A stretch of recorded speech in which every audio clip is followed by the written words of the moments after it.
Ayan po mga kabida, isang magandang oras sa lahat. Welcome po sa akin channel. Ito, usapang impeachment pa rin, laban ho kay Vice President Sara Duterte. Hindi mamatay-matay po itong impeachment po ni VP Sara, Dami ho talaga mga tao, mga kabida, na gusto ho nilang ma-impeach kagad, matanggal kagad sa kanya hong posisyon ito pong si Vice President Sara Duterte, Sino kaya yung nasa likod nitong mga taong ito, Palagay ko po, may ambisyon po ito na maging vice presidente po ng Pilipinas, 'Di ba? Siguro po, sa akin lang po yan, mga kabida. Kaya nga, sabi ko, antayin na lang po natin yung sinabi po ni Senator Cheese, 'di ba? Nangako po itong si Senator Cheese na pagbalik ko nila from break,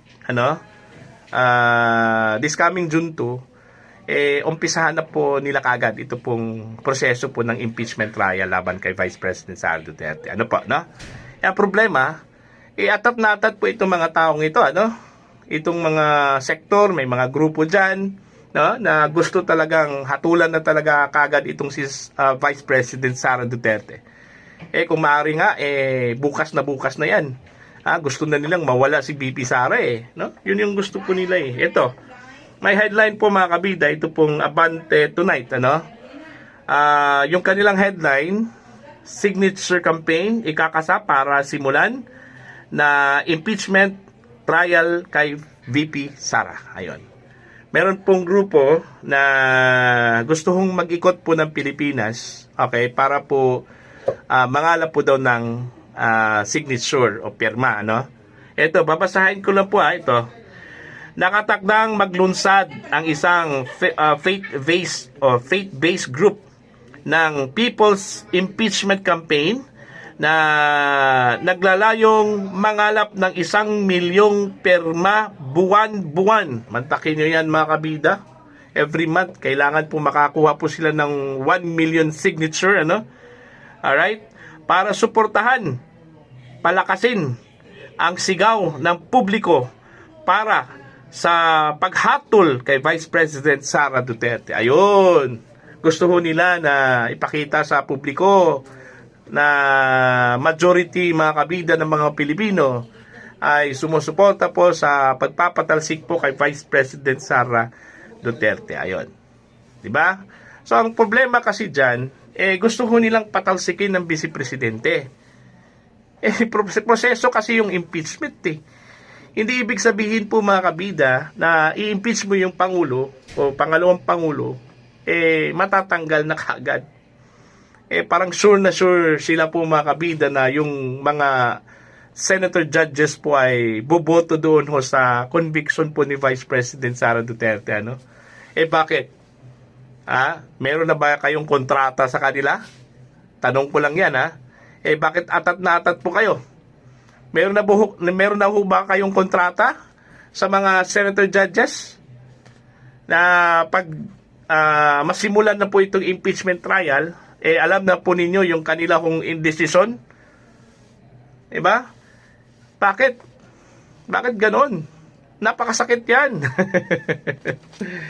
Yan po mga kabida, Natutuwa lang po ako dito sa mga taong ito kasi parang hindi ko alam kung ano nangyari sa puwet po nila, gusto ho nila kagad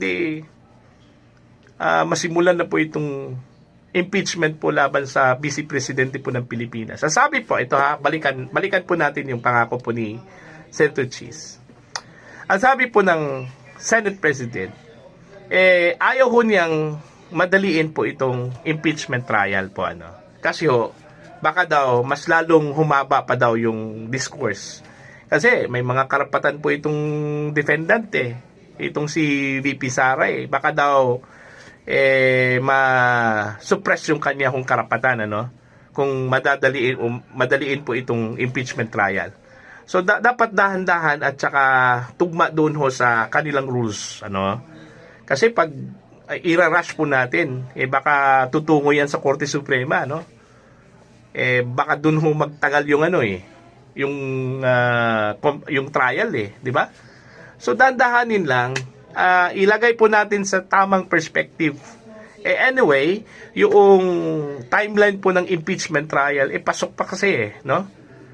Pwede pa sa June, okay? Umpisa po ng June 2, balik po sila, then tatalakayin po nila yung articles of impeachment, and then, anyway, may ano na may timeline na po tsaka may scheduling na po, di ba?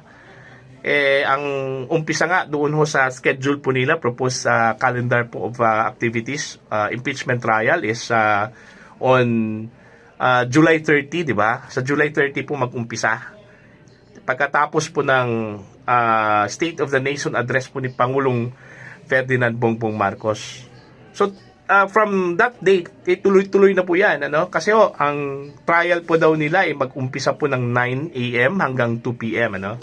Kasi may ibang trabaho pa kasi itong mga senador po natin. So, gagawin po nila yung kanilang trabaho bilang senador in the afternoon, di ba?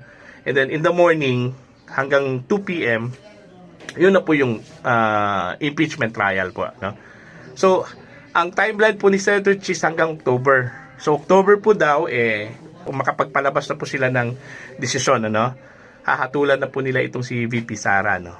So, antayin na lang po natin yung proseso. Diba kayo, adat huwag kayong magpahalata na may mga, o may nasa likod po ng inyong mga galawan dyan. Di ba?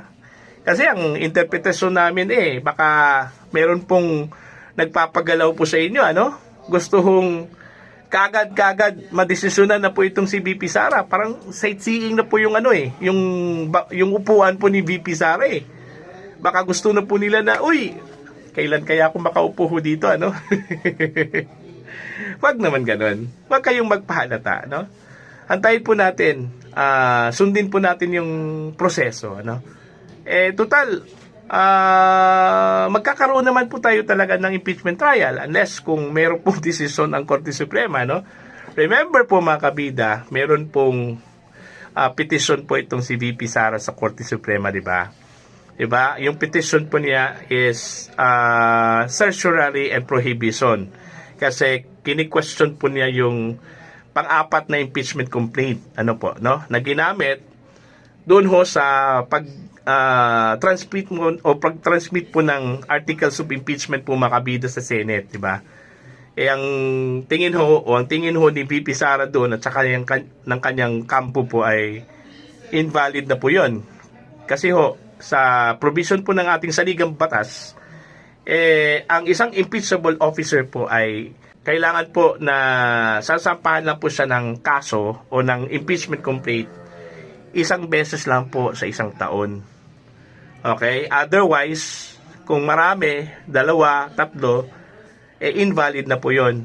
Kasi pag once na magkaroon na po ng impeachment process mga kabida, on that particular year, ang susunod po na filing po ng impeachment complaint ay sa susunod na taon na naman po. Kasi may 1-year ban yan yun yung tingin po ni VP Sara dun sa pang-apat na impeachment complaint po, ano.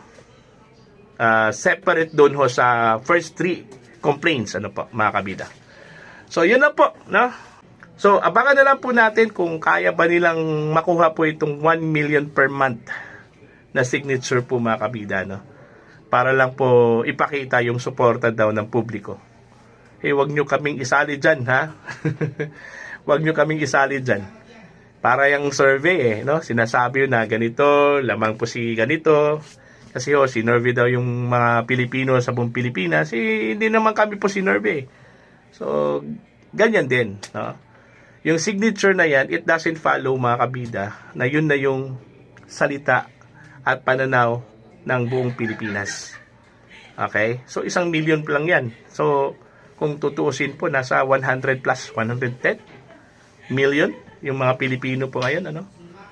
So, yun na po, mga kabida. So, for your comment and opinion, you can comment down. Sa mga hindi pa po subscribers sa akin channel, please subscribe. Just click the subscribe button, click the notification bell, click all para updated po kayo sa aking mga uploads. Maraming salamat po sa inyong lahat. God bless po, mga kabida.